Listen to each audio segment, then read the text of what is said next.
Hello everyone, आज हम मंगलम the career गुरु पर खोरठा लैंग्वेज को लेकर आए हैं। और जैसा कि आप लोग जान रहे हैं कि झारखंड में जो विगत एग्ज़ाम परीक्षाएं जो होनी हैं वो झारखंड एसएससी सीजीएल और जेएसएससी की अन्य दूसरी परीक्षाओं को ध्यान में रखकर खोरठा लैंग्वेज पेपर बहुत अहम स्थान रखता है।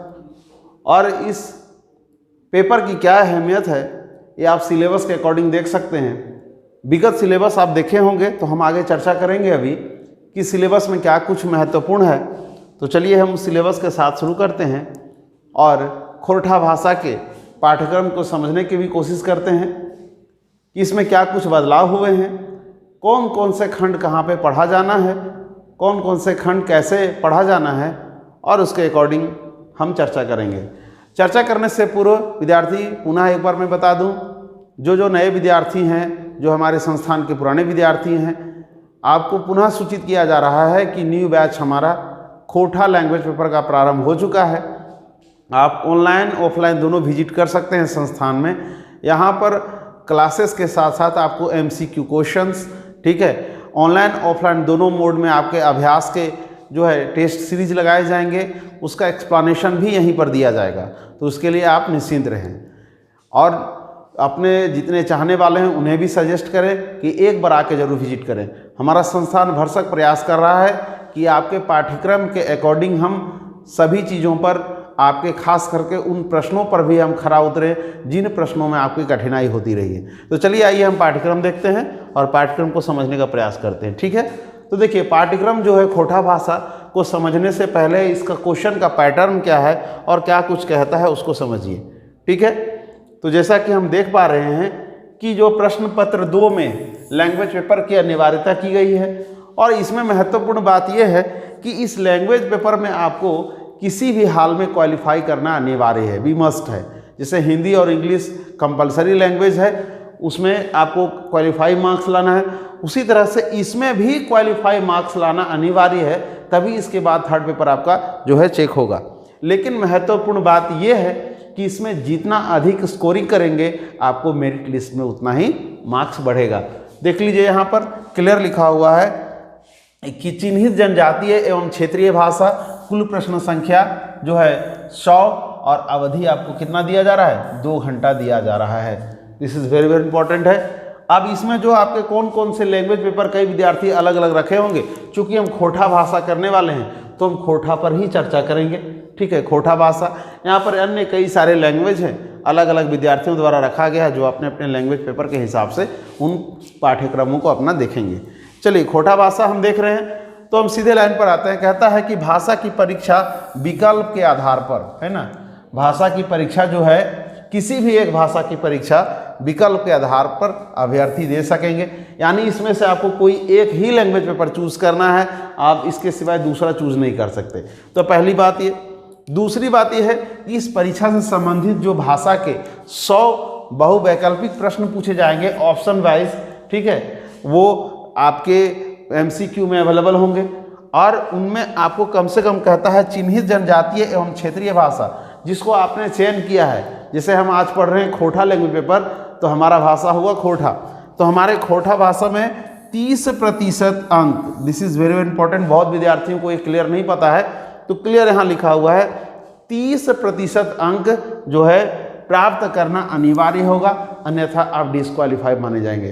तो 2 इंपॉर्टेंट हुआ विद्यार्थी नंबर। अगर हम पहला की बात करें, सबसे पहला हुआ कि जो है लैंग्वेज पेपर में, जिसको हम लोग भाषाई पेपर कह रहे हैं, तो भाषाई पेपर में 2 चीज़ हो गया। भाषाई पेपर के दृष्टिकोण से 2 महत्वपूर्ण बात हो गई। जो हमारा पहला है वो क्या हो गया है कि 100 क्वेश्चन कह रहा है, ठीक है, 100 क्वेश्चन कह रहा है, और उसमें भी कह रहा है कि अब 100 क्वेश्चन में कि आपको दूसरा में कह रहा है कि 30 जो है प्रतिशत जो है अंक लाने अनिवार्य होंगे, ठीक है। अब तभी आपको जो है क्वालिफाई माना जाएगा। अब इंटरेस्टिंग है कि 100 में कितना स्कोर करेंगे, तो आप जितना अधिकतम स्कोर करेंगे विद्यार्थी, वो आपका मेरिट लिस्ट में जोड़ा जाएगा। तो इस दृष्टिकोण से आपको अनिवार्य है, यानी कि आपके 100 अंक जो दिए, 100 क्वेश्चन जो है 2 आवर में आपको जो है बनाने हैं, और 2 आवर में आपको जितना अधिकतम यहाँ स्कोर करेंगे वो आपका दूसरा जो तीसरा पेपर है लास्ट, जिसमें जीएस और जीके का जो प्रश्न है और उसमें आपको जोड़ दिया जाएगा। ठीक है, तो ये हम जान गए। यानी कि एक तो क्वालिफाई करने के लिए, मतलब ये आपका क्वालिफाई हो गया, ये क्वालिफाई हो गया आपका। 30 अंक तो क्वालिफाई है, 30% अंक लाना है ना, लेकिन महत्वपूर्ण है कि आप जितना अधिक स्कोर करेंगे उतना ही आपको फायदा होगा। तो चलिए हम आते हैं। तो आपने यहाँ तक देखा, अब हम इसको आगे समझते हैं कि आखिर खोरठा में क्या क्या पढ़ा जाना है। अब हम खोरठा भाषा को विस्तारित रूप से देखने का प्रयास करते हैं। तो देखिए, इसमें खंड अलग अलग है। अगर हम बात करें खंड का की, बात करें खंड खा की, तो जितनी महत्ता खंड का की है उतना ही महत्ता खंड खा की हो जाती है। बहुत विद्यार्थियों का कहना था कि सर जो है खंड का में केवल कुछ पोर्शन है, कम है, ग्रामर का पार्ट होता है, इसमें जनरली ग्रामर का है, व्याकरण का पार्ट है। तो दूसरा खंड जिसमें बहुत ज़्यादा पद खंड है, गद्य खंड है, तो उसमें हमें अधिक ये स्कोर करनी है। लेकिन ऐसा नहीं है विद्यार्थी, दोनों को आपको पैरेलल लेके चलना है, क्योंकि दोनों के मार्क्स इक्वली है। यानी कि खंड का जो है आपका, इसमें भी आपको वेटेज उतना ही है 50% मार्क्स का, और आपका खंड का जो है जिसमें पद और गद्य साहित्य का भाग है उसमें भी उतना ही स्कोर करना पड़ेगा। तो दूसरा ये महत्वपूर्ण आपके लिए जानकारी, ठीक है, यानी आपको पैरेलल दोनों लेके चलने हैं। अब महत्वपूर्ण हम आते हैं व्याकरण के खंड पर। अब देखते हैं व्याकरण में क्या कुछ पढ़ा जाना है। तो देखिए, व्याकरण में कुछ ऐसे खंड हैं जिसको आपने अभी तक जो हिंदी भाषा के व्याकरण है या इंग्लिश में आपको नाउन, प्रोनाउन, एडजेक्टिव, वर्ब, इस तरीके से जो आपने अंग्रेजी में पढ़ा है, हिंदी में संज्ञा, सर्वनाम, जो अलग अलग सेक्शन पढ़ा है, ठीक उसी भांति खोरठा भाषा की भी अपनी ग्रामर भाग होए। और उस ग्रामर भाग में हम व्याकरण भाग में क्या देखेंगे? खोरठा भाषा का वर्ण विचार। आखिर खोरठा भाषा के कौन कौन से वर्ण हैं, उनके कौन कौन से विचार हैं जो हिंदी से मेल खाते हैं, कौन कौन से हैं जो हिंदी में प्रयोग तो किए जाते हैं लेकिन खोरठा में प्रयोग नहीं किए जाते हैं, तो वो कौन कौन से हैं। इसके आधार पर अलग अलग क्षेत्रों के आधार पर अलग अलग वर्णों का प्रयोग जो है शब्दों के उच्चारण में, कहीं की का, कहीं ना का, कहीं का, कहीं होई, कहीं ई, कहीं प्रत्यय, इस तरह से अलग अलग वर्ण का विचार जो है उसमें हम देखने का प्रयास करेंगे, जो हम आपको क्लास में क्लियर कर देंगे कि कौन कौन सा सेक्शन से कौन कौन सा आपको करना है। ठीक है, हम पीपीटी के माध्यम से भी आपको ये क्लियर कर देंगे। नेक्स्ट है संज्ञा के भाग। हमने कहा था जैसे इंग्लिश में संज्ञा का भाग है, ठीक है, उसी तरह से इसमें भी संज्ञा का भाग है विद्यार्थी। इसमें भी संज्ञा है, संज्ञा पढ़ना है आपको। उसी तरह से आपको सर्वनाम पढ़ने हैं, लिंग, वचन, ठीक है, अलग अलग कारक पढ़ने हैं, विशेषण पढ़ना है, काल पढ़ना है, जिसमें तीनों पढ़ना है आपको, भूत, भविष्य और वर्तमान, तीनों काल को आपको पढ़ना पड़ेगा खोरठा भाषा के दृष्टिकोण से। क्रिया पढ़ने हैं, वो वर्ब के क्रियाकलाप अलग अलग, तो उसको भी सेक्शन हमें पढ़ना है। समास संधि वाले सेक्शन पढ़ने हैं, अव्यय पढ़ना है, वाच्य, वाक्य के भेद, कौन कौन से वाक्य के भेद होते हैं ये भी देखना है, विपरीतार्थक शब्द देखना है, और उन्माद के शब्द, उन्मार्थ वाले शब्द भी देखने हैं। तो ये अलग अलग जो हमने टॉपिक बाय टॉपिक सेक्शन है वो कवर करना है। यहाँ एक बहुत और जानकारी देते हैं विद्यार्थी, जो मंगलम जो हमारा जो कोचिंग संस्थान है 10 कैरियर गुरु, यहाँ से आपको एक बेनिफिट चीज़ मिल रही है, एक घोषणा है संस्थान की ओर से कि हर एक जो टॉपिक होगा हमारा, जैसे हमने आज मान लीजिए खोरठा भाषा के वर्ण विचार पढ़ा, तो खोरठा भाषा वर्ण विचार पढ़ने के बाद उसके बाद हम आपसे क्लास में ही MCQ कराएंगे, जो आपको बिल्कुल क्लास के साथ फ्री ऑफ कॉस्ट अवेलेबल होगा। साथ ही साथ टेस्ट सीरीज वगैरह भी आयोजन किया जाएगा, उसमें आप पार्टिसिपेट करके अपना स्कोर चेक कर सकते हैं। इसी भांति संज्ञा, सर्वनाम, लिंग, वचन, यानी हर एक टॉपिक के साथ उसके MCQ और उसका क्लैरिफिकेशन आपको साथ में दिया जाएगा। ठीक है, इसके लिए आपको चिंता करने की ज़रूरत नहीं है। आप संस्थान पर विजिट करें और आराम से वो प्राप्त कर सकते हैं। ये जो हम पढ़ा रहे हैं, ये सिलेबस भी जो जिन विद्यार्थियों के पास नहीं होगा अवेलेबल, वो PPT के माध्यम से अवेलेबल है। संस्थान वेबसाइट में विजिट करेंगे, वहाँ से डाउनलोड कर सकते हैं, संस्थान से संपर्क करेंगे, वहाँ से आपको PDF फॉर्म में, PPT फॉर्म में जैसे भी लेना चाहेंगे जेपीजी फॉर्म में आपको अवेलेबल होगा। ठीक है, चलिए हम आगे आते हैं। खंड खा हमने देखा कि हमने खंड का में देखा कि हमारा ये व्याकरण का पाठ है, उसी तरीके से खंड का जो हमारा है पद्य साहित्य का पाठ है। ठीक है, अब पद्य साहित्य है, इसके बाद हम फिर गद्य पे चलेंगे। तो देखिए पद में जो पहला आता है वो है खोरठा भाषा के लोकगीत।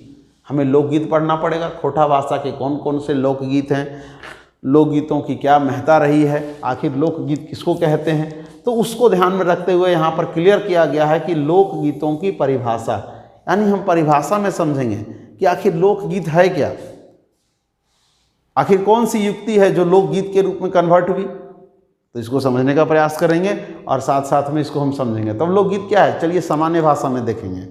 सामान्य भाषा में लोकगीत हम उसे कहते हैं जो लोगों के द्वारा युक्तिपूर्ण परिभाषित, ठीक है, वैसे गीत जो कालांतर से चली आ रही है, मतलब ज्ञात नहीं है कि किसने प्रारंभ किया है या किस पीढ़ी ने किया है, लेकिन ये पता है कि पीढ़ी दर पीढ़ी दूसरे पीढ़ी में हस्तांतरित होती रही हैं और लगातार उसके समाज में उसके प्रचलन होता रहा है। उन गीतों का संकलन अलग अलग जो एक्टिविटीज़ है समाज के, अलग अलग समाज के जो क्रियाकलाप हैं, कार्यक्रम हैं, उसमें देखने को मिलते हैं, उसे हम कहते हैं लोकगीत। ठीक है, ये सामान्य परिभाषा है। हालांकि इसके सिवाय आपको अन्य भी लेखकों की जो है परिभाषाएं हम आगे जाके पढ़ेंगे कि उनकी क्या युक्ति रही है इस लोकगीत की परिभाषा को लेकर। ठीक है विद्यार्थी, चलिए हम आगे चलते हैं। यानी इसका परिचय भी हो गया साथ में कि अब इसमें परिचय में सर क्या पढ़ेंगे, आपके मन में होगा खोरठा भाषा का परिचय पढ़ेंगे, किसका विकास कैसे हुआ, है ना, ये भाषा कैसी जो है अपना एक अलग रूप ली, अपना पहचान कैसे बनाई, इस भाषा का विस्तार कितने हुआ है। जैसे सामान्य रूप से अभी हम कहें खोरठा भाषा जो है 6 छंद में झारखंड के विभिन्न जिलों में विस्तारित है। जैसे रामगढ़िया खोटा है, हजारबगिया खोटा है, इस तरह से अलग अलग क्षेत्रों पर आधारित खोटा रहे। बांग्ला खोटा भी कहीं मिलता है, कहीं मगहिया खोटा भी मिलता है। ठीक है, तो ये अलग अलग कौन कौन सी हैं, देशवारी खोटा है। तो ये खोटा के कौन कौन से अलग अलग खंड हैं, किन किन क्षेत्रों में विस्तारित है और उनमें कौन सा वर्ण इस्तेमाल किया जाता है, ये सभी परिचय के दौरान हम देख लेंगे आराम से। क्षेत्र विधिवत आधार, हम पीपीटी में आपको क्षेत्र विधिवत आधार भाषा के अलग अलग छंदों को लेकर आएंगे। ठीक है, तो आपको चिंता नहीं करना है। नेक्स्ट आगे चलना है, देखते हैं, कहता है खोरठा भाषा के लोकगीतों का वर्गीकरण। विद्यार्थी खोरठा भाषा के लोकगीतों का भी वर्गीकरण के बारे में हम पढ़ेंगे कि खोरठा भाषा के लोकगीतों का वर्गीकरण का आधार क्या रहा है। तो हम प्रारंभ से ही जानते हैं कि किसी भी वर्गीकरण के कई सारे टर्म्स और क्राइटेरिया होते हैं जिसको फॉलो करना होता है, यानी कुछ शर्तों के आधार पर ही उसका वर्गीकरण किया जाता है। तो वे कौन कौन से शर्तें हैं जिसके बारे में हम आगे पढ़ेंगे और उन्हीं शर्तों के आधार पर इसका वर्गीकरण 10 विविध जो है गीतों के रूप में संकलित किया गया है, जिसे हमें इसमें आगे पढ़ाई करनी है। नेक्स्ट देखिए, नेक्स्ट में हमारा है अब उन्हीं 10 में से कौन कौन से हैं। तो उन 10 में से अगर हम देखेंगे तो हमारा जो पहला आता है वो है संस्कार गीत। ये बहुत है इम्पॉर्टेंट है, क्योंकि हम जानते हैं झारखंड के जो जितने सारे खोरठा बहुल क्षेत्र हैं वहाँ पर संस्कार गीतों की अहमियता बहुत अधिक है। यहाँ पर मृत्यु संस्कार, जन्म संस्कार, अलग अलग संस्कार होते हैं। ठीक है, तो उसी तरह से विवाह संस्कार भी एक महत्वपूर्ण संस्कार है वहाँ। तो उन विवाह के दौरान जो होने वाले अलग अलग रस्मों रिवाज हैं, उन रस्मों रिवाज के आधार पर अलग अलग गीत गाए जाते हैं। जैसे शादी में आप जान रहे हैं कि विवाह हो रहा है तो एक मेहंदी होता है, मेहंदी संगीत गीत अलग है, फिर जो है गवना गीत अलग है, उसमें विदाई गीत अलग है, शादी का जो है सिंदूर बंधना होता है उस समय गीत अलग है। तो वो कौन कौन से गीत हैं, 2-4 महत्वपूर्ण जो इम्पोर्टेंट है, उन गीतों का संकलन हमें यहाँ पर क्या करनी है, पढ़ाई करनी है। नेक्स्ट है सहियारी गीत। सहियारी गीत जो है जनरली मित्रवत गीत है। अलग अलग यहाँ पर जो खोरठा भाषी क्षेत्र है वहाँ पर सहिया लगाने की प्रथा जो है प्रारंभ से ही रही है। लोग सहिया लगाते हैं, जैसे हम किसी से संबंध स्थापित करते हैं, यूं ही रिलेशन, पारिवारिक संबंध, उसी तरह से पारिवारिक संबंध के ही तरह एक सहिया संबंध का भी जो है प्रचलन रहा है। तो उसके भी कुछ कायदे कानून हैं किस आधार पर, और वहाँ पर भी गीतों का संकलन होता है, वो भी अलग अलग कार्यक्रम के माध्यम से, जहाँ पर ढोल मंजीरा के साथ साथ गीत गाए जाते हैं। तो वो कौन कौन से गीत हैं, एक जब सहिया लगाने जाता है, फिर दूसरा लग जाने के बाद उत्सव में आयोजन करता है कार्यक्रम का, उस समय भी कुछ गीत गाए जाते हैं। इसको हमें आराम से सहियारी गीत में पढ़ाई करनी है, ठीक है। वो 2-3 हैं जिसको हम संकलित करेंगे। छठियारी गीत देख लीजिए विद्यार्थी।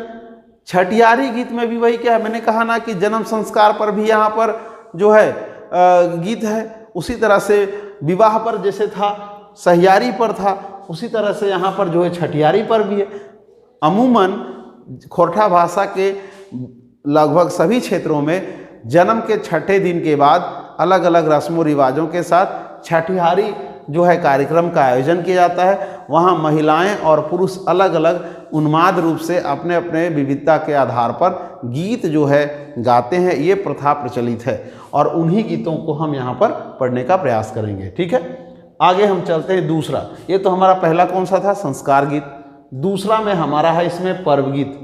अब पर्व त्यौहार जो गीत है स्पेशली फेस्टिवल आधारित, तो सिलेबस में क्लियर है विद्यार्थी, कर्मा गीत यानी कर्म गीत जो है वो भी यहाँ पर देखिए लिखा हुआ है 2, ठीक है। कर्म गीत जो है यहाँ 2 लिखा हुआ है, तो यहाँ से क्लियर हो गया कि कर्म गीत 2 क्या है। तो इससे यही क्लियर है कि झारखंड में जो कर्मा है वो कर्मा के कितने टाइप से यहाँ पर 2 हैं। अगर 2 देखें तो एक हमारा आता है देशवारी या देशज, देशज कहते हैं या देशवारी, देशवारी या देशज कर्मा कहते हैं, ये हमारा पहला है। और दूसरा हमारा है जिसको हम लोग कहते हैं राजकर्मा, ठीक है। तो ये अलग अलग 2 इसके टाइप हैं और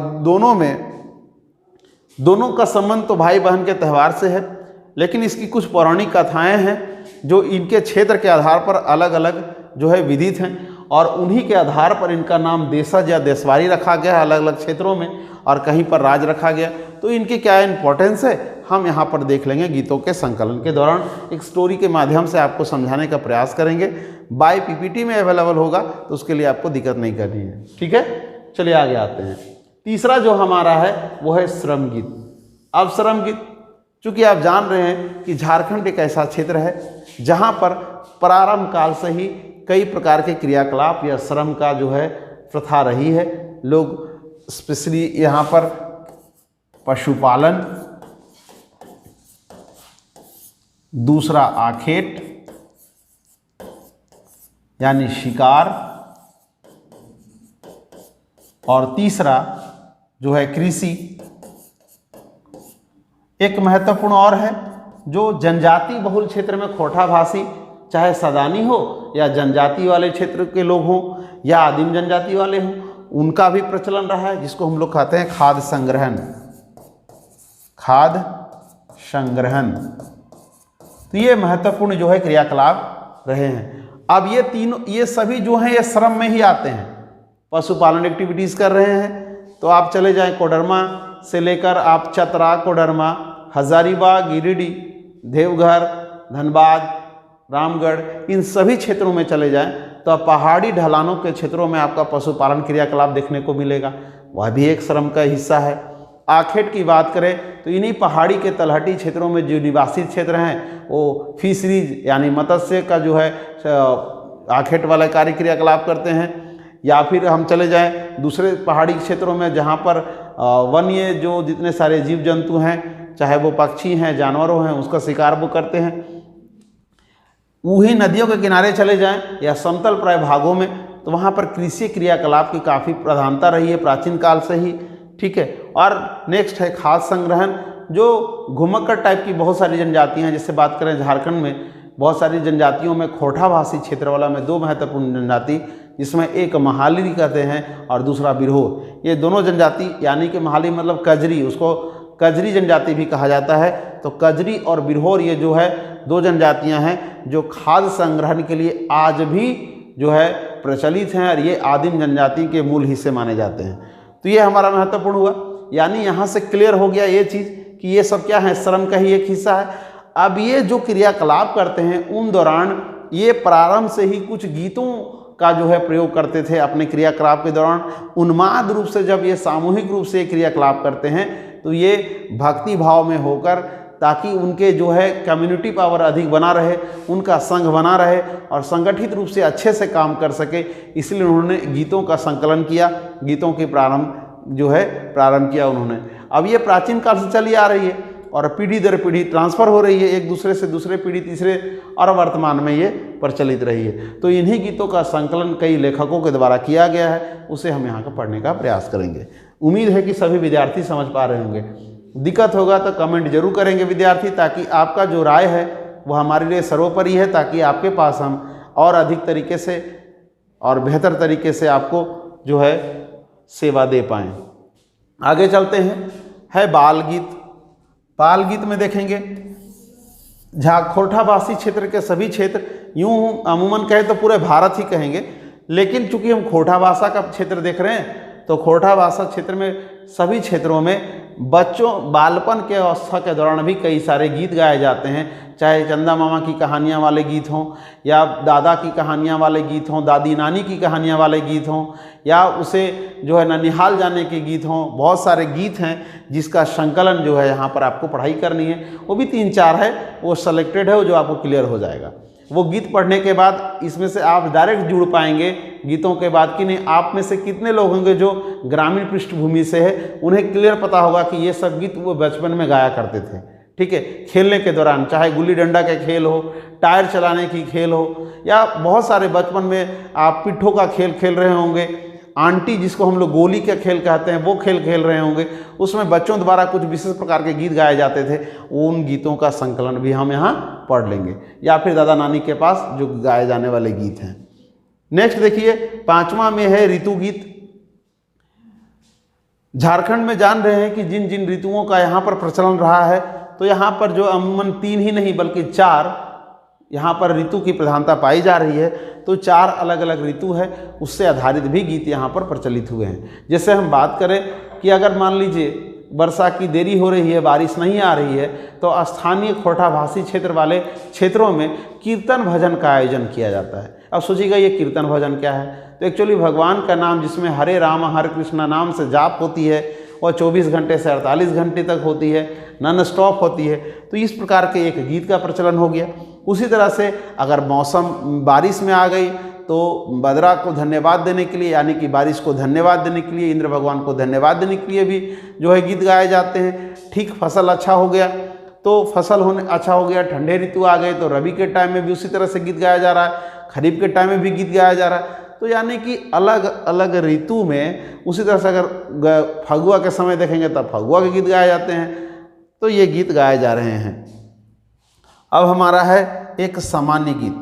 सामान्य गीत जिसको सामान्य रूप से किसी धार्मिक या दूसरे कोई एक्टिविटीज़ हो गया जिसके दौरान सामूहिक रूप से लोग एक जगह इकट्ठे होते हैं और उस कार्यक्रम के दौरान ये गीतों का जो है संकलन किया जाता है, उन्हीं गीतों के बारे में हमें यहाँ पढ़ाई करनी है। नेक्स्ट देखिए, हमने जो पहला खंड देखा, ठीक है, उस खंड का जो है पहला कहानी ये गीत का भाग था। अब हमारा दूसरा जो है वो दूसरा भाग हमारा आ रहा है जिसमें शिष्ट कहानी का भाग आ रहा है, और ये भाग है खोरठा भाषा की कहानियों का। आप जाने विद्यार्थी, न्यू सिलेबस में कुल 8 कहानियों को संकलित किया गया है सिलेबस में, तो वे कहानी 8 कौन कौन से हैं? वो बहुत छोटे छोटे कहानियां हैं, आप सभी को पता है, और इसमें आपको ईजिली कवर हो जाएगा।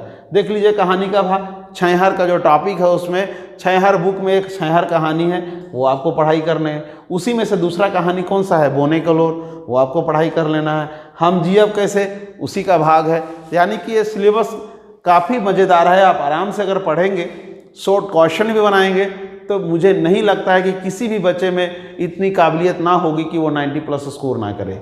ऐसे मैं तो हमेशा ये कामना करता हूँ कि हमारे विद्यार्थी 100% स्कोर करें, क्योंकि अगर जिस तरीके से यहाँ पढ़ाई जा रही है, टॉपिक बाय टॉपिक जो आपको क्वेश्चन कराए जा रहे हैं, उस तरीके से आप कवर करेंगे तो कोई गुंजाइश ही नहीं बनती है कि आपको जो है नंबर कम हो। ठीक है, कहावत यूँ सुने होंगे आप कि करत करत अभ्यास के जड़मती हो तो सुजान, रसरी आवत जात पे शीत पर परे निशान।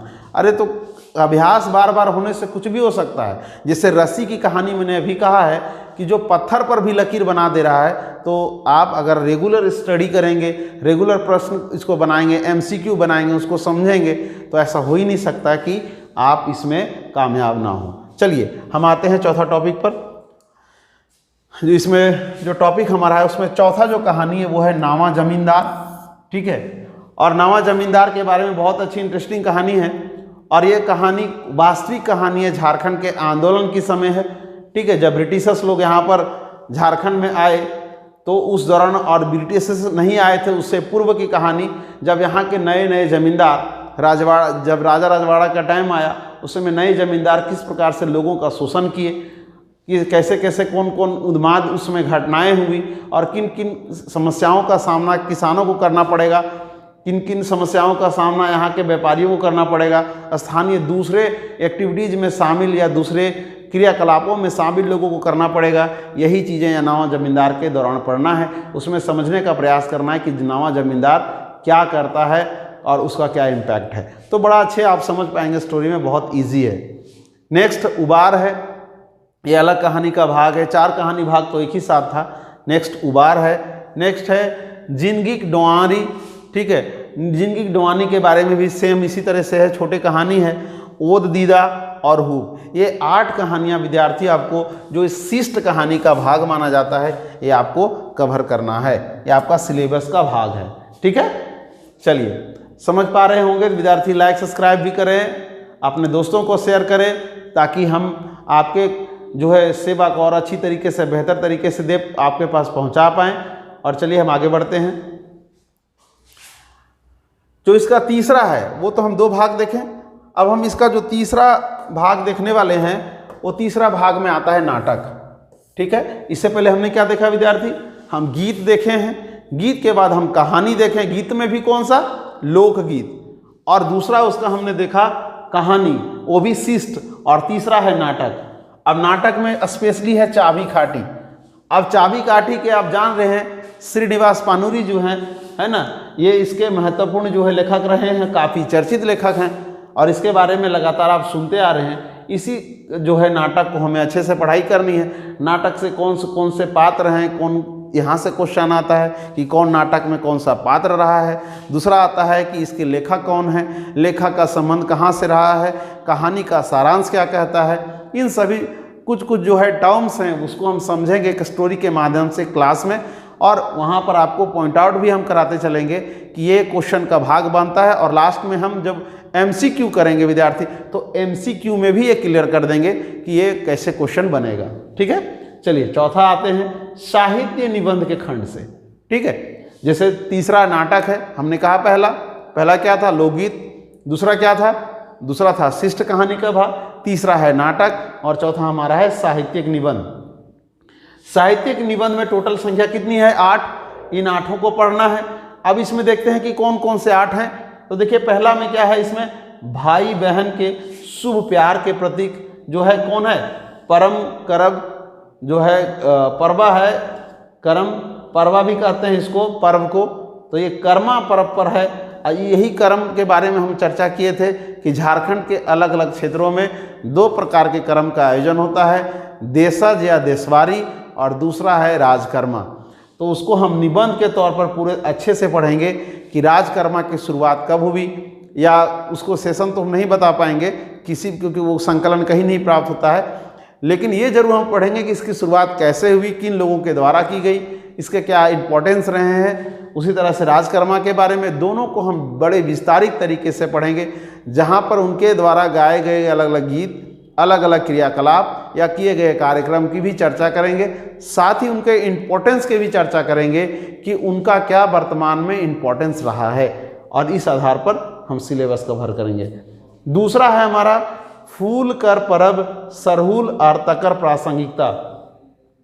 सरहुल की जो इम्पोर्टेंस है झारखंड में आप जान रहे हैं बहुत महत्वपूर्ण है। तो सरहुल की क्या इम्पोर्टेंस है ये भी निबंध के माध्यम से समझेंगे। वहाँ हम बताएंगे कि झारखंड में सरहुल की महत्ता क्यों अनिवार्य है और यह कैसे इसकी जो है सरहुल मनाया जाता है, सरहुल में कौन कौन से क्रियाकलाप किए जाते हैं, किन किन जनजातियों का योगदान कौन सा रहता है, यहाँ पर स्थानीय जो है खोरठा भाषी क्षेत्र में सरहुल के दौरान कौन कौन से कार्यक्रम किए जाते हैं, इन सभी बातों पर चर्चा हम वहाँ पर करेंगे। इसका देखिए 5वां जो खंड है, ये चौथा साहित्यिक निबंध खंड था और 5वां खंड जो है यहाँ पर है, जिसमें है निम्नलिखित खोरठा साहित्यकारों के व्यक्तित्व और कर्तव्य पर निबंध लिखना है। ठीक है, निबंध के बारे में पढ़ना है, यानी कि उसका जो है लिटरेचर के बारे में हमें कुछ उसमें पढ़ने होंगे। तो ये कौन कौन से हैं, कहता है भुवनेश्वर दत्त शर्मा व्याकुल, इनके बारे में पढ़ना। ये सभी चर्चित जो हैं लेखक हैं, कोई गीतकार हैं से गीतों का संकलन करने वाले लेखक हैं, कोई कहानी के हैं, कोई नाटककार हैं। ये बहुत चर्चित चेहरे हैं जिनके बारे में थोड़ा पढ़ना होगा आपको। श्रीनिवास पानुरी आप जान रहे हैं, वही चाबी काठी के जो लेखक रहे हैं। ठीक है, नेक्स्ट ए.के. झा आप जान रहे हैं, ग्रामर से लेकर विभिन्न क्षेत्रों में अपना इन्होंने नाटक और गीतों में भी योगदान दिया है, इसके बारे में पढ़ेंगे। विश्वनाथ दसोंधीराज, इन्होंने भी नाटक से लेकर बहुत सारे अलग अलग सेक्शन पर इन्होंने काम किया है, उसके बारे में पढ़ोगे। ठीक है, विश्वनाथ नागर के बारे में पढ़ेंगे। उसी तरह से शिवनाथ प्रमाणिक, इनके बारे में पढ़ना है। और लास्ट है श्याम सुंदर महतो जी, जिसे श्याम भी कहा जाता है, इनके बारे में भी हमें व्यक्तित्व पढ़ना होगा। नेक्स्ट सेक्शन जो है हमारा है विद्यार्थी, और यही हमारा लास्ट सेशन रहता है। ठीक है, इसके बाद तो ये हमारा आ जाता है गद्य साहित्य। इससे पहले वाला जो हमने देखा ये पद साहित्य का लास्ट सेशन था। ठीक है, यानी पद साहित्य में विद्यार्थी यहाँ तक हमें पढ़ाई करनी है, 5 सेक्शन अलग से चर्चा करना है। मैं पुनः दोहरा दे रहा हूँ, पहला में हमें क्या पढ़ना था, हमें गीत पढ़ने थे, कौन से, लोकगीत।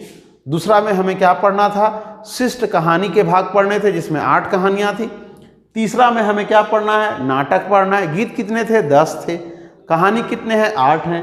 नाटक है कौन सा है, एक ही है, चाबी काठी, जिसको किसने लिखा है, श्रीनिवास पानुरी जी ने लिखा है। और चौथा हमारा कौन है, साहित्य निबंध का खंड है, जिसमें स्पेशल मेंशन है कि 2 स्पेशल निबंध, कौन कौन सा, भाई बहन के सुप्यार के प्रतीक परब जो है करम, और दूसरा हमारा है फूल कर परब, कौन सा, सरहुल। इसका इंपॉर्टेंस के आधार पर हमें निबंध पढ़ने हैं। और लास्ट में हमारा 5वां खंड इसका कौन सा है, निम्नलिखित खोरठा के साहित्यकार, जो आपके पास यहाँ पर मेंशन है। अब जो पद के बाद का खंड आता है वो आता है गद्य साहित्य का खंड। अब जो ये गद्य साहित्य का खंड है, इसमें क्या क्या पढ़ने हैं। तो विद्यार्थी बचपन से आप लोगों ने लोक कथाओं के बारे में सुना होगा, वैसे कथाएं जो लोगों के द्वारा लगातार पीढ़ी दर पीढ़ी, आपके दादा नानी, उससे पहले उनके दादा सुनाए होंगे, उनके चाचा सुनाए होंगे, और यह क्रमशः वर्तमान तक चली आ रही है। चाहे वो जंगल की कहानी हो, चाहे गांव के बड़े बुजुर्गों की कहानी हो, या गांव के किसी जमींदार की कहानी हो, कोई ठाकुर की कहानी हो, कोई पिसाड़ की कहानी हो, इस प्रकार की जो कहानियाँ हैं वो अलग अलग प्रकार की 10 की कहानियाँ का संकलन है, जो इसके भागवान में पढ़ा जाना है। तो वो कौन कौन से, देखिए 7 भाई 1 बहन, ऐसी ही एक कहानी है, इसको आप पढ़ लेना है। ठीक है, दूसरा कौन है, धनेक धदैनी, किसी के पास धन अधिक है कम है, अगर किसी के पास धन अधिक हो जाता है तो वो क्या, कुछ ऐसे एक्टिविटीज़ करने लगता है या ऐसे क्रियाकलापों में शामिल होने लगता है जिसको समाज अपना क्या करता है, स्वीकार्यता समाज की नहीं होती है, समाज उसे एक्सेप्ट नहीं करता है, तो उसे हम धन धदैनी भी कहते हैं कि इसको धदैनी हो गया। खोरठा भाषा में इसको धदैनी कहते हैं। जैसे जब हम पढ़ेंगे तो खोरठा भाषा का पूरा प्रयोग करेंगे। यहाँ सिलेबस समझने के लिए हम हिंदी भाषाओं का संकलन कर रहे हैं। ठीक है, तो धदैनी का मतलब ये होता है जरूरत से ज़्यादा किसी का तेज बनना या अपने आप को दिखावा करना, इसको कहते हैं धदैनी। और धदैनी किसका है, धन का, धन को लेकर जो उसका शौफ है, इसको अंग्रेजी में शब्द में कह सकते हैं, वही हम पढ़ेंगे। नेक्स्ट कहानी में देखिए, तीसरा में इसमें जो है साहित्य में, उसमें है बूढ़ा बूढ़ी और 7 पीठा, ये क्या है, इसके बारे में पढ़ेंगे। चौथा है गुदपुचू रानी और कौआ, ये कौन सी थी गुदपुचू रानी, इसके बारे में पढ़ना है। उसमें कौआ का क्या योगदान है, कौआ मतलब जिसको हम लोग क्रो कहते हैं। ठीक है, ये वही क्रो के बारे में है, पक्षी, उसमें क्या क्या कहा है, इसका नाम रखा गया यहाँ पर इस कहानी का, इसका इम्पोर्टेंस समझेंगे। नेक्स्ट हम देख लीजिए गोहाइल पर्व, वही गोहाइल, गोहाइल के मतलब जिसमें गो रखे जाते हैं, गोधन रखे जाते हैं। गोधन मतलब जानवरों को रखा जाने वाला स्थान, तो उससे संबंधित में वहाँ यहाँ पर कुछ पर्व का आयोजन किया जाता है। तो गोहाइल पर्व आखिर है क्या, उसको अलग अलग यहाँ पर देखेंगे तो गोवर्धन पूजा भी कहते हैं, तो खोरठाभाषी क्षेत्र में इसको गोवर्धन पूजा के नाम से जाना जा रहा है, तो उसका क्या इंपॉर्टेंस है उस साहित्य के बारे में हम पढ़ेंगे। नेक्स्ट है बूढ़ी और ओकर नाती, ये पढ़ना है हमें। उसी तरह से दू बिहा के दुर्गति, अरे वर्तमान समय में सभी को पता है एक बिहा चलना तो मुश्किल है, तो यहाँ दो बिहा, बिहा का मतलब है यहाँ पर शादी से, किससे मतलब है, विवाह से। तो इसका क्या कुछ स्टोरी है, वर्तमान की स्टोरी नहीं है, पुरातन काल की भी स्टोरी रही है, तो वो क्या स्टोरी है हमें इसमें आपको क्लियर देखने को मिलेगा। ठीक है, नेक्स्ट है केतकी फूल। केतकी फूल आ गया है विद्यार्थी, लेकिन यहाँ पर सीरीज का फूल नहीं है, तो कुछ विद्यार्थियों का कहना था कि सर सीरीज का फूल सिलेबस में है कि नहीं, तो विद्यार्थी क्लियर है केतकी फूल आपको पढ़ना है, सीरीज का फूल नहीं पढ़ना है। तो जिन विद्यार्थी अगर पुराना तैयारी किए होंगे, सीरीज का फूल पढ़े होंगे, तो उसको अभी साइड कर देंगे, आपको केतकी का फूल पढ़ना है। केतकी का फूल का क्या इंपॉर्टेंस है, ये कहानी क्या कुछ कहना चाहता है, केतकी का फूल का मतलब क्या कहना चाहता है लेखक, केतकी फूल का इंपॉर्टेंस क्या है वर्तमान परिप्रेक्ष्य में, इन सभी चीज़ों का यहाँ पर संकलन जो है इस साहित्य के माध्यम से हमें देख लेनी है। लुरगर बेटी छुआ, लुरगर मतलब काम लायक है ना, सामान्य भाषा में कहें तो काम लायक, एक बेटी छुआ मतलब बच्चा होता है। ये किसको कह रहे हैं, जैसे हम लोग गांव में कहावत है हिंदी में, खोरठाभाषी क्षेत्रों में, कि होनहार पूत पालने में दिख जाते हैं, तो होनहार पुल यानी कि लुरगर बेटी छुआ लगभग सिमिलर वर्ड है। तो ये क्या है इंपॉर्टेंस, ये हम देखेंगे कहानी में।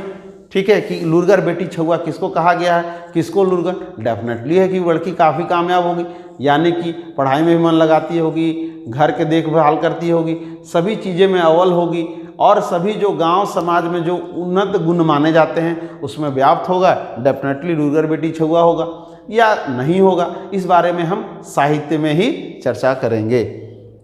10वां देखिए, कहता है खूंटा भीतर चिया गोटा, ये उसका 10वां जो है साहित्य खंड का भाग है, इसमें हम देखेंगे। और जो है इस खंड का लास्ट, जैसे उसमें शिष्ट जो है गद्य साहित्य का लास्ट सेशन देखेंगे, जैसे पद में था उसी तरह से इसमें भी जो है शिष्ट गीत इसमें भी आपको मिलेगा। जैसे उसमें शिष्ट कहानी था, पहला जो हम पद खंड देख रहे थे उसमें कहानी था, शिष्ट कहानियाँ, वैसे यहाँ पर क्या है, शिष्ट गीत है। और शिष्ट गीत में पहला में जो है कुछ कविताएं भी गीत के साथ साथ हैं, तो खोरठा भाषा की उस 10 जो है प्रतिनिधि कविताएं उसको हमको पढ़ना है। अब उसमें जो है गीत का जो पहला संकलन क्या कहता है, वो कहता है कि एक पथिया डोंगल महुआ, इसका संकलन पढ़ना है। इसके संपादक रहे हैं संतोष कुमार महतो जी, इनका ही पढ़ना है। ठीक है, ये भी मेंशन है। तो सिलेबस ऑलवेज क्लियर है आपके पास कि किसका पढ़ना है, कौन सा सेक्शन पढ़ना है।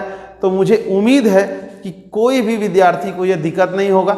जिन्हें दिक्कत है तो हमने कहा ऑफिशियल वेबसाइट विजिट कीजिए, मंगलम द कैरियर गुरु।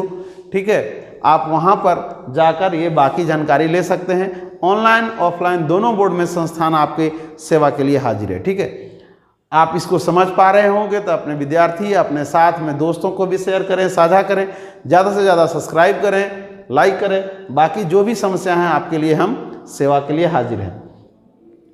तो पहला जो 10 कविताएं हैं इससे संबंधित है और उन्हीं के अलग अलग सेक्शन पढ़ना है। ये का सेक्शन था, ये का वाला कविताओं का 10 सेक्शन था, जिसमें कौन थे, संतोष कुमार महतो जी थे और उनके 10 कविताएं थी। उसी तरह से खा वाला गीत का सेक्शन देख लेंगे तो उसमें 2 है। एक है मांदर बाजे रे के साथ साथ में बांसी बाजे रे, जिसको सुकुमार ने लिखा है, और दूसरा है बोने जो है पाकले सैया कोयर। कोयर का संबंध यहाँ बेर से है, याद रखेंगे। तो ये बेर की क्या जो है कहानी है, जो कविता के रूप में संकलन है। तो इसके बारे में भी हम जो कविता या जिसको हम लोग गीत कह सकते हैं, यहाँ पर तो गीत की चर्चा है। तो गीत, ये कोयर की कौन सी गीत है, बोने पाकले सैया गीत। ठीक है, सैया कोयर, बोने पाकले सैया कोयर। तो ये कौन सा जो गीत है इसके बारे में हम चर्चा करेंगे, जिसको लिखने वाले हैं दिनेश दिलमणि जी। ठीक है, तो इन सभी चीज़ों का संकलन हम एक साथ कवर करेंगे। और इसका जो तीसरा खंड है विद्यार्थी, लास्ट आपका खोरठा लैंग्वेज पेपर का जो अंतिम सेक्शन है, वो है तीसरा खंड में गीत में सोहान लागे रे, ये शांति भारत जी का है, ये आपको देखना है। चौथा गीत जो है वो है कते सुंदर छोटा नागपुर। इस पर आपको YouTube में भी आपको बहुत सारे गीत मिलेंगे। आप जब YouTube में सर्च करेंगे कते जो है सुंदर छोटा नागपुर तो बहुत सारे गीत संगीत आएंगे। उनमें से कौन जो है लेखकों को द्वारा संकलन किया गया है उस गीत के बारे में अच्छा से पढ़ना है। तो सर उसमें क्या पढ़ना है गीत में? तो पूरा गीत संकलन पढ़ना है। कई बार ऐसे क्वेश्चन देखे जा रहे हैं कि पूरा गीत का सेंटेंस लिख देगा और बीच में कोई एक सा वर्ड हटा देगा, उससे पूछेगा उपरोक्त में से कौन सा जो है तार्किक रूप से उसको सत्य स्थापित करता है। इस प्रकार के भी क्वेश्चन देखने को मिल जा रहे हैं। न्यू ट्रेंड है तो न्यू ट्रेंड के आधार से हम पढ़ाई करेंगे, उसके क्वेश्चन भी हम बनाएंगे। तो सभी विद्यार्थियों से आग्रह होगा जो अभी लाइव देख रहे हैं, जो बाकी नहीं देखें उन्हें भी सूचित करें कि इसके बाद जो क्लास होने वाला है सिलेबस समझाने के बाद, इसमें पहला हम सेशन करने वाले हैं क्वेश्चन के आधार पर ही। कम से कम जो सेशन क्वेश्चन हमारे पास टाइप हो पाएगा, जो हमारे पास सुविधाएं हैं, उसके आधार पर हम क्वेश्चन का एक पूरा सीरीज लेके आने वाले हैं। उससे आपको एक जनरल आइडिया हो जाएगा कि इन टॉपिक से कैसे कैसे क्वेश्चन आते हैं, ठीक है। और इन टॉपिक से जब आप क्वेश्चन देख पाएंगे तो आपको पढ़ना आसान हो जाएगा। तो दो चीज़ें हो गई, एक आप टेस्ट सीरीज के रूप में पहले ही देख लेंगे कि हमें इन चीज़ों से क्वेश्चन ऐसे आते हैं, और उसके बाद हम टॉपिक वाइज आपको पढ़ाई करवाएंगे। पढ़ाने के बाद साथ में आपको MCQ भी करवाएंगे। MCQ के बाद आपको वीकली जो है टेस्ट की सीरीज का भी आयोजन किया जाएगा। तो उम्मीद है कि आपके एक भी प्रश्न छूटे जाने की कोई संभावना नहीं बनती है, ठीक है। तो चलिए और लोगों को भी शेयर कीजिए। ये अभी आपका पहला क्लास ही है। देखिए इसमें पांचवा जो है गीत है वो है हमार भारत महान, जिसको जो है मुझ कुमार लिखे हैं। नेक्स्ट है छठा है मिली के रहिया, जिसको प्रदीप कुमार दीपक जी लिखे हैं। लास्ट सातवां है सांझे हंसई झींगा फूल, ठीक है। ये झींगा फूल किसको कह रहे हैं इसके बारे में चर्चा करेंगे, महेंद्र नाथ गोस्वामी जी लिखे हैं। आठवां बोने रक्षक जीवन, ये बहुत महत्वपूर्ण है अनीता जी का। ये देखिए अनीता जी का है, अनीता कुमारी जी का। ये इसलिए इम्पोर्टेंट है कि वर्तमान में फॉरेस्ट को लेकर बहुत सारे जो है चर्चाएं चली हैं, बहुत सारे झारखंड में आंदोलन हुए हैं। जल जंगल और ज़मीन जो झारखंड की पहचान है, इसको लेकर भी कई सारे जो है अलग अलग डिबेट्स, अलग अलग मुद्दों पर पॉलिटिकल इशू को लेकर, यानी राजनीतिकरण को लेकर या फिर सामाजिक इशू को लेकर होते रहे।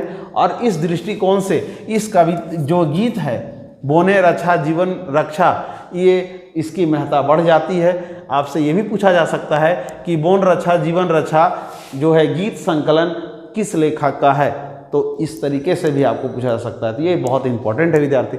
जो करंट अफेयर से रिलेटेड होगा, गीत संगीत साहित्य या कोई शिष्ट कहानी या उससे संबंधित जो भी इंपॉर्टेंट महत्वपूर्ण लोकगीत, सभी पर हम विशेष पैनी नज़र रखे हुए हैं। और उसके अकॉर्डिंग आपको हम करंट अफेयर्स से भी अपडेट करते चले जाएंगे।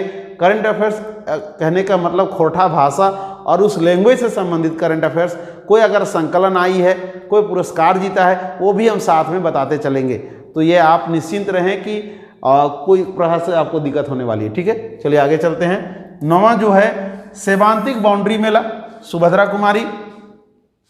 नेक्स्ट है जय माँ जननी जन, तो ये है शिवनाथ प्रमाणिक जी, जय माई जननी।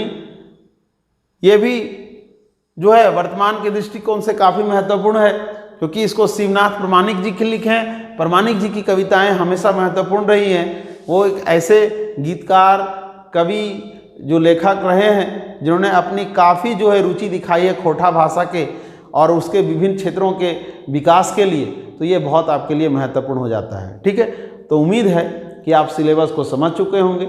मैंने पुनः फिर एक बार रिवीजन कर दे रहा हूँ कि खोरठा भाषा आपको क्रॉस करने के लिए आपको इसकी महत्ता जाननी होगी, जिसे मैंने पहले कहा है कि विद्यार्थी 100 प्रश्न की संख्या होगी, 2 घंटे का समय दिया जाएगा। भले आपको क्वालिफाई के लिए 30% अंक लाना ही अनिवार्य है, लेकिन आप जितना अधिक स्कोर करेंगे वो आपके लिए फ़ायदेमंद होगा, क्योंकि अंतिम मेरिट लिस्ट की सूची इसके आधार पर भी बनाई जाएगी, जिसमें इसका योगदान बहुत महत्वपूर्ण होगा। उम्मीद है इस बात को आप समझेंगे और इसकी अहमियता को और अधिक सीरियस लेंगे। एक बात और महत्वपूर्ण, जो खंड का और खंड खा के बारे में हम चर्चा किए, जिसमें पहला में व्याकरण है, दूसरा में पद साहित्य और गद्य साहित्य है अलग अलग। तो ये सबकी जो इम्पोर्टेंस लगभग सिमिलर है, कोई कमी बेसी नहीं। जितना व्याकरण आपको पढ़ना है उतना ही पद और गद्य भी पढ़ने हैं। तो इसको अलग अलग ना करते हुए सबको इक्वली लेकर चले और रेगुलर पढ़ाई करें, ठीक है। चलिए, तो हम नेक्स्ट क्लास में मिलते हैं आपके साथ टेस्ट सीरीज और अलग अलग कक्षाओं के टॉपिक व टॉपिक कक्षाएँ के साथ, ठीक है। तो मंगलम द कैरियर गुरु जो है में आपका पुनः फिर से स्वागत है। चलिए, धन्यवाद।